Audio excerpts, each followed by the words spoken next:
تو آئیے ڈاکٹر اسرار احمد کی رہنمائی میں یہ سمجھنے کی کوشش کرتے ہیں کہ رمضان کا اصل اور گہرا مقصد آخر ہے کیا؟ رمضان یہ صرف بھوکا رہنے کا نام تو بالکل نہیں ہے، اور نہ ہی یہ صرف افطار پارٹیوں کا مہینہ ہے۔ یہاں تک کہ یہ صرف تراویح پڑھنے تک بھی محدود نہیں ہے۔ اصل مسئلہ تو یہ ہے، جیسا کہ ڈاکٹر اسرار احمد نے کہا، کہ اگر رمضان آئے اور چلا جائے اور ہم بالکل ویسے ہی رہیں جیسے پہلے تھے، تو اس کا مطلب یہ ہے کہ ہم نے رمضان کو سمجھا ہی نہیں، اس کی روح کو پایا ہی نہیں۔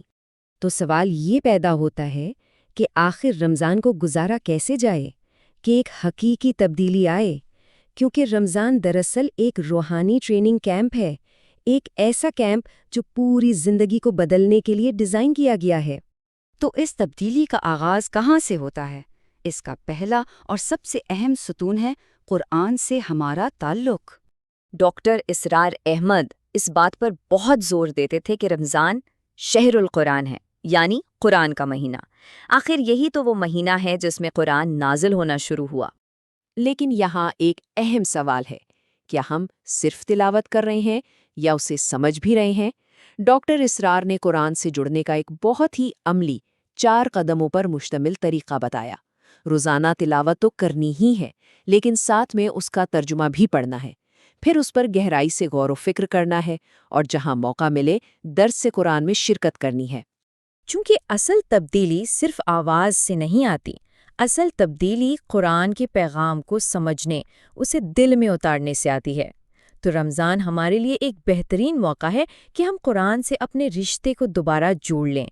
چلیں اب آتے ہیں دوسرے ستون کی طرف، یہ ہے نفس کی تربیت اور کردار کی تعمیر، جو روزے کا اصل مقصد ہے۔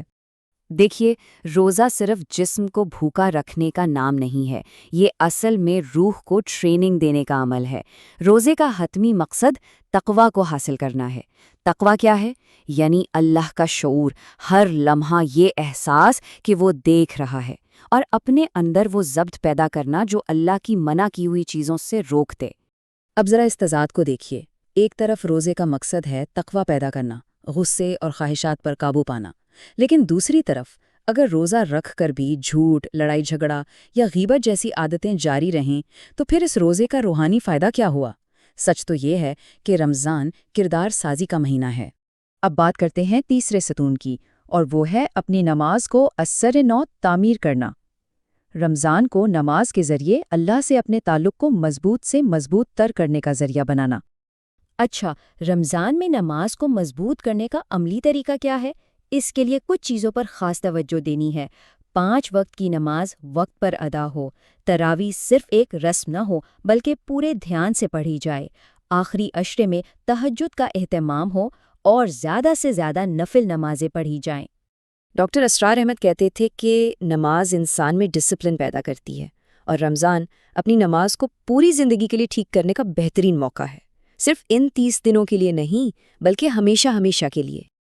اور چوتھا ستون 2 بہت اہم اعمال کو آپس میں جوڑتا ہے، ایک طرف ذاتی طور پر اللہ سے مغفرت طلب کرنا، اور دوسری طرف معاشرتی طور پر دوسروں کی مدد کرنا۔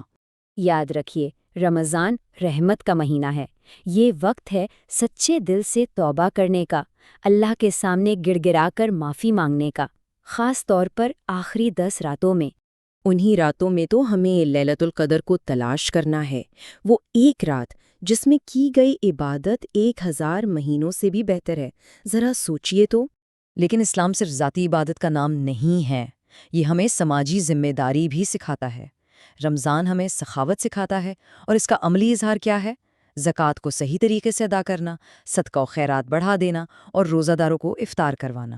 اور اب اس گفتگو کے اختتام کی طرف بڑھتے ہوئے یہ خود سے پوچھنے کا وقت ہے کہ کیا رمضان نے واقعی ہمارے اندر کوئی دیر پا تبدیلی پیدا کی؟ ڈاکٹر اسرار احمد کے مطابق اگر اس رمضان نے ہماری عادتوں کو نہیں بدلا، ہماری ترجیحات کو نہیں بدلا، ہماری سوچ کے انداز کو نہیں بدلا، اور سب سے بڑھ کر اللہ کے ساتھ ہمارے تعلق کو نہیں بدلا، تو پھر سمجھ لیجئے کہ رمضان تو گزر گیا، لیکن وہ تبدیلی، وہ انقلاب نہیں آیا جس کے لیے یہ مہینہ آیا تھا۔ تو آئیے اس رمضان کو مختلف بنائیں، اسے صرف ایک رسم نہیں بلکہ اپنی زندگی میں ایک نئی شروعات بنائیں۔ کیونکہ رمضان ایک رسم نہیں، یہ ایک انقلاب ہے۔